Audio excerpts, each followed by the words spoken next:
Hi YouTube, I'm going to show you two things. My hair, it's getting really long, isn't it? Oh, and my t-shirt.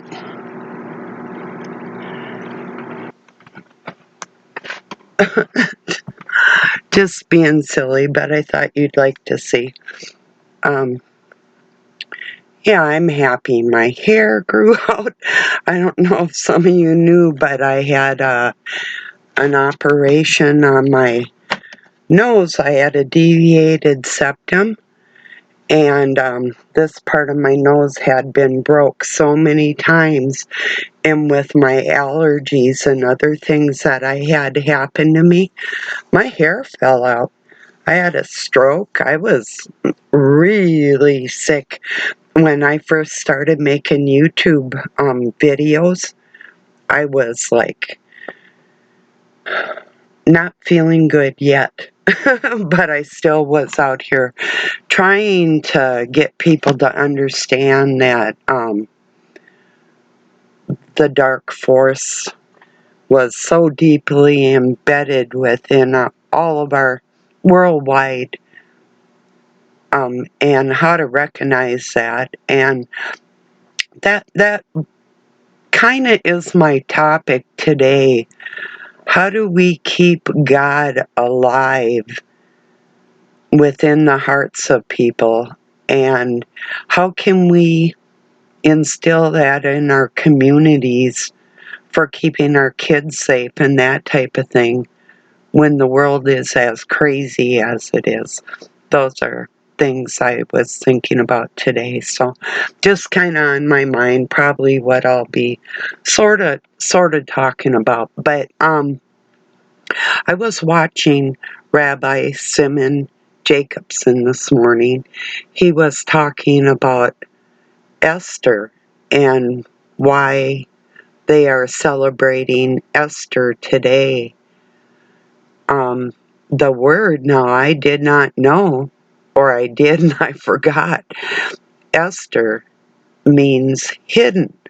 It's really, well, I do have it written down. I actually had just showed Doug yesterday a piece of paper I have on the codes that are within the scriptures and using the Webster dictionary and the word Esther and a few other words he has never heard of before, and the word hidden are all in correlation with the code that I was just showing it to Doug yesterday. And then Rabbi Jacobson, evidently, I think he must have recorded that yesterday or the day before. I think yesterday for them is like Shabbat, Sabbath, so I don't know. But you know, kind of in correlation with what I was thinking, but then he kind of went into like we all have like the hidden hand of God within us. He went into wording it like we all have like that childlike spirit or that feminine spirit. I wouldn't word it like that, especially in the culture we live in and the mixed up gender confusion that people are going through. I personally would change the wording on that. I would say it's not that you're getting in touch with any femininity. It's to realize what femininity is. You can be a gentle man, and that's gentleness does not make you feminine. Just like if I have to be strong, physically strong, that doesn't make me masculine. So, I don't know. just thinking out loud. I don't know. I don't know why men wouldn't change the verbiage of the whole thing just for the sake of being a man. Because if somebody were trying to tell me, oh, well, Barb, you got to get in touch with your masculine side, I'd be like, no, thank you. I've had to work doing a man's job that really hurt me. I'd rather not, if you don't mind. I'd rather just keep being the woman I am, the gentle woman, with the grace of God, without bringing any genders into it whatsoever, because God can't be described with fleshly words. God cannot be described in the flesh. Correct me if I'm wrong, that although some Jewish sects believe that their Messiah did come down, God did come down in the form of mankind, and that had already taken place.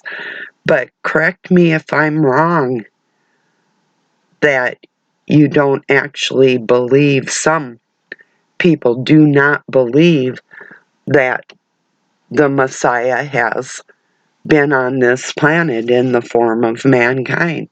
Am I wrong with that? That some, whether you're an Orthodox Jew or, what you would call different sects of your religion, believe different things. So, I don't know. Anyway, it doesn't say it came down into man and woman. It speaks the language, the verbiage is, he came down, his representation was the Son. I don't know. I'm kind of all over the map with my thinking right now. I do have a bit of a headache. I'm going through some, the weather's icky and not feeling too great. But probably doesn't help that last night it's like, let them eat cake. So we did. Yeah, I probably shouldn't have had cake last night. I did exercise today and yesterday, so and I fast all day anyway, till nighttime, but I didn't get the ingredients to make my Danish, my cream cheese Danish, although I do still want to make it. But so I'm just going tonight, and I was going to make that like mostly for the major part of what I was going to eat. Now I'm going to plan B, just cook up some sausage I have in there and make some biscuits and just have a sausage or a couple sausage biscuits for supper later on. Those sound good because I got to cook up some sausage that's been sitting. It's not rotted, but it needs to be used up, a few days in there. So, but anyway.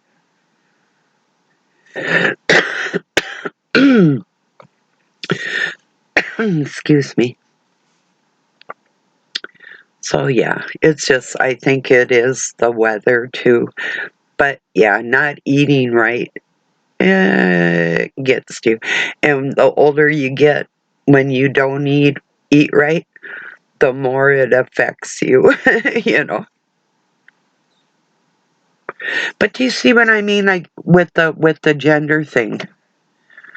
Why isn't it just good enough that you would feel like the divine feminine spirit as a mental thing within your soul, but it's described as a physical thing.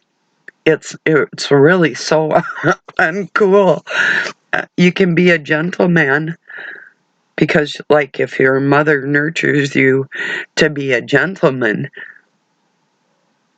or a gentlewoman, but it doesn't make you the other sex, even mentally or emotionally. You're still, your chromosomes are that of what God made you to be. Even if you want to pretend something different, you can act like your mom. If you're a man, you can have traits of your mom, but you're still probably going to be masculine through that, if you get my drift. So I think the verbiage needs to be changed so people are confused enough, don't you? Like, just because I can understand what a man is saying, or the Spirit of God, it doesn't make me him, and it doesn't make me a man. It's still, I'm me, but I can feel the Spirit of God. Do I have to get in touch with my masculine side? I don't think so. I don't think so. No. I still say the verbiage is what's confusing people. And Doug did touch on that too, of them being the synagogue of Satan and doing his bidding. They don't see that they are, but they are, unfortunately. And although I have a great respect for the rabbi, the one rabbi I listen to, because he senses things, and it might take him a while to understand what me, a mere Gentile, might be saying about actually getting the word first. The Spirit of Christ came upon the Gentiles first, and that's something that some of the Jewish community has a real hard time accepting, that because they have been told they are God's chosen people in their writings and teachings. For me, I feel that the the ability, or what, no, the gift of Christ coming down into mankind, I was chosen to accept that. It's kind of, Doug called me MIP, and I'm like, what? Mission Impossible. And it always, in the old shows, I'm going to start watching them again, I think, because they were just, it was a good show. And at the beginning of it, they'd always get this briefcase, and it said, if you choose to take this mission, and you might not come out alive, or that type of thing, and then the suitcase would just disintegrate, I don't know. But anyway, so I'm a MIP. Yeah, it seems like an impossible mission, what I'm trying to do, what I'm trying to convey, but it's not improbable. People do have common sense. You don't lack what is actually tangible and real if you reach down into reality. Logic dictates a lot of science, and a lot of what is actual in our lives can be examined with logical reasoning. For me, it seems to work all the time.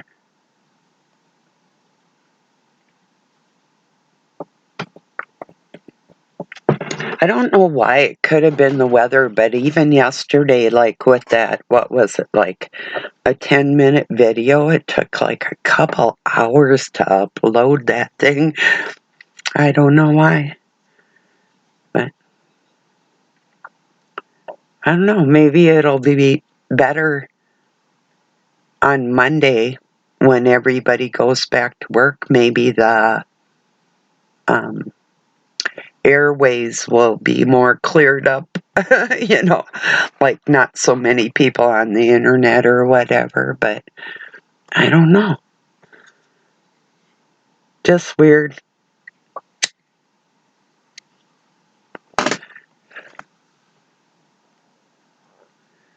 Yeah.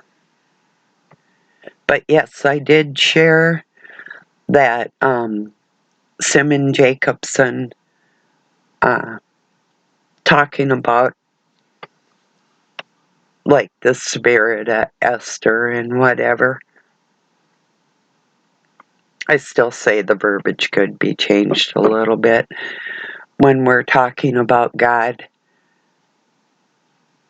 You can't combine two bodies that are physical and to describe somebody that is even beyond physical.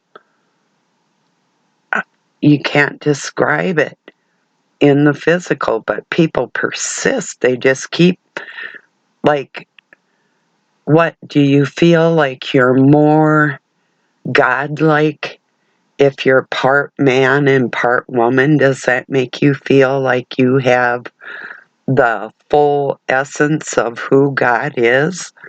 I don't know. Tell me how you're feeling about that. I don't feel that way. I feel special because he made me a woman, and I'm not going to back down on that. There's not a part of me that feels masculine. I've been forced to feel that way. I've been forced to act in ways that a man might act out of pure protection, but it's not natural. So, just like the leadership skills that I think a man should portray in a family is lacking in a lot of men, because personally, I think they've been conditioned to get in touch with their feminine side way too much. That's my personal observation in the world. That's what I think.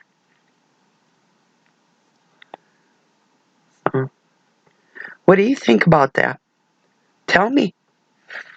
Don't be afraid to talk to me. I'm not going to bite your head off much. Not too hard, anyway. No, really. Tell me how you feel.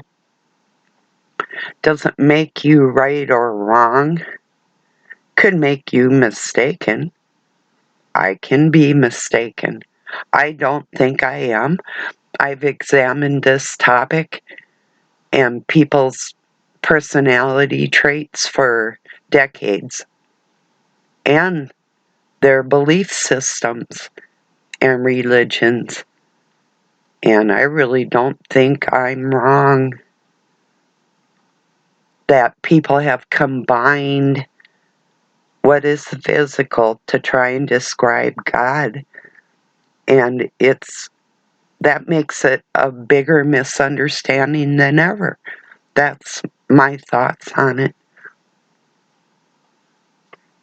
I don't believe if people were out there and saying that, like describing it like I did, like with my kids, they could act like me, but they're still men. I didn't instruct them to to get in touch with their feminine side. I did, however, teach them how to be gentlemen if they choose, you know? So, are you a MIP? Are you doing Mission Impossible work?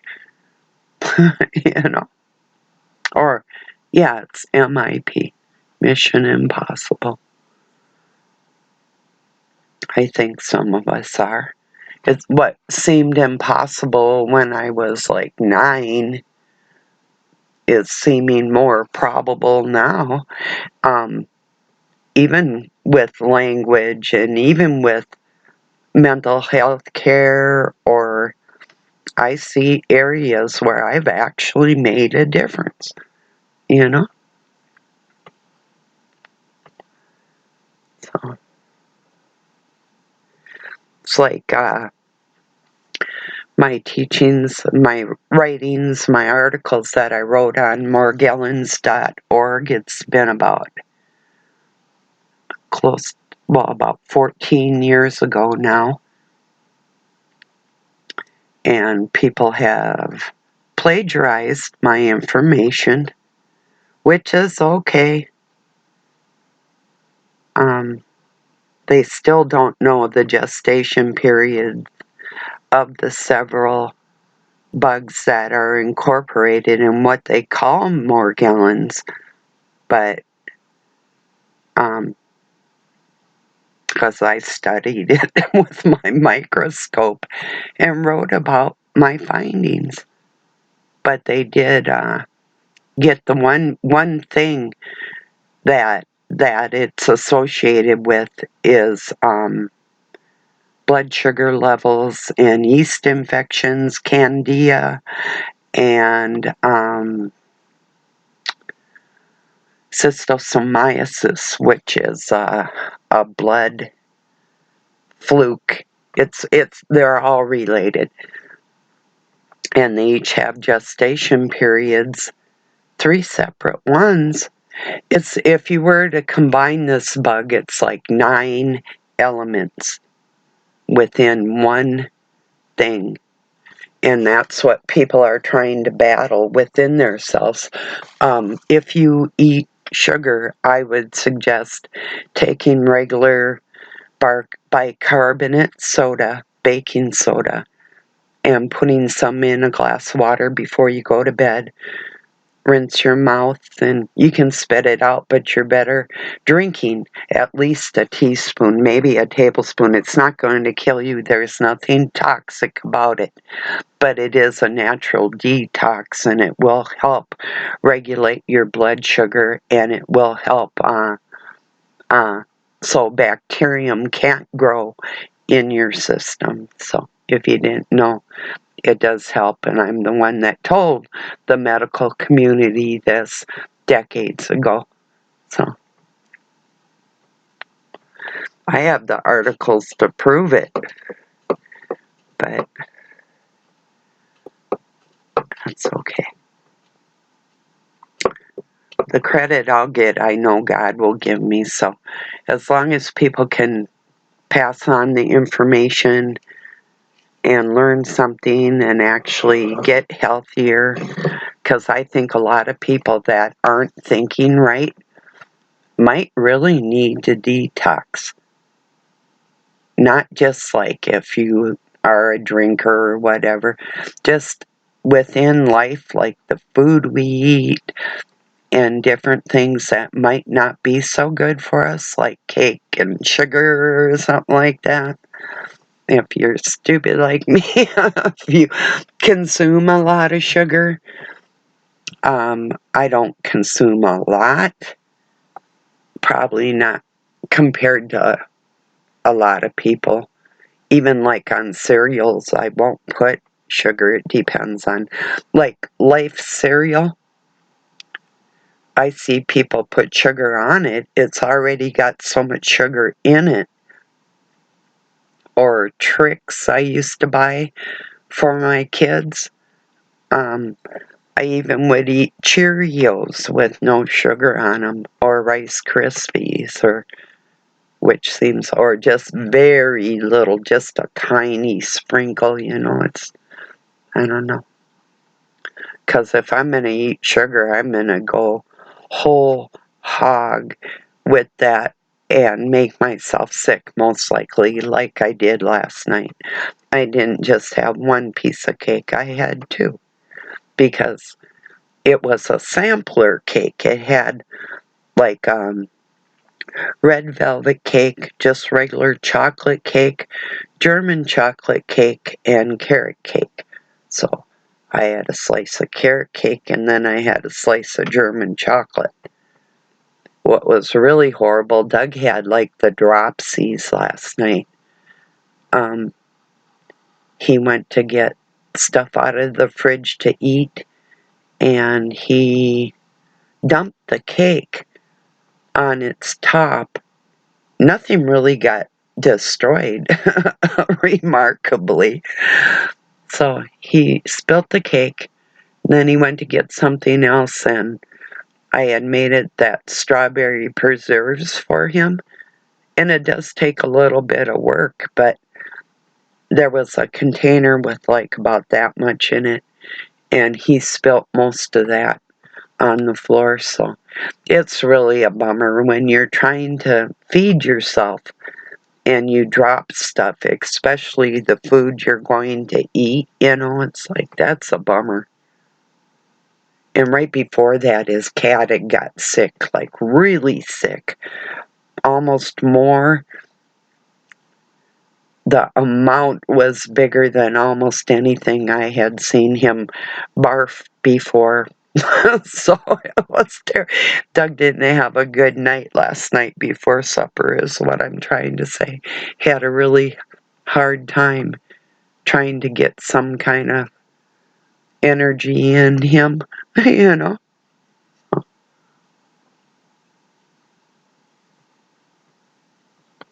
was out there.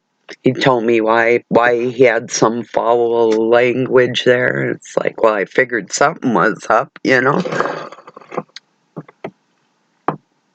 Especially when the cat barfed and I wasn't going to clean it up. It's like, no,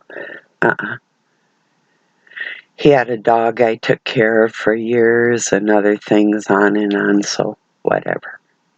But yeah, I'm done, pretty much done taking care of. I don't think I will ever get another animal, like actually go and do like I've done before in the past, adopt or purchase an animal. But like the one I have in here now, Nellie, I call her Nellie Bly, from Nellie Bly was, she helped with the Underground Railroad and the slaves, if I'm not mistaken. And then after Captain Bly, because he was a pirate, so I called her Pirate Kitty because she stole my heart. And she was wild when I fixed her leg. I thought she was going to bite me, and she didn't, but I ended up bringing her in after Doug's cat Bob got a little healthier from. They said he had thyroid problems. He almost died, but I'm still not sure that's what it was.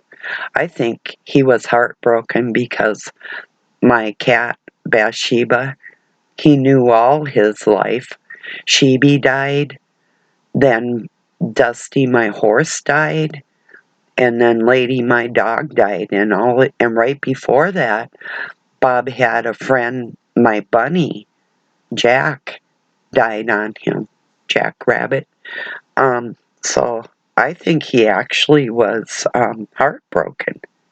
That's what I think, but I can't prove it.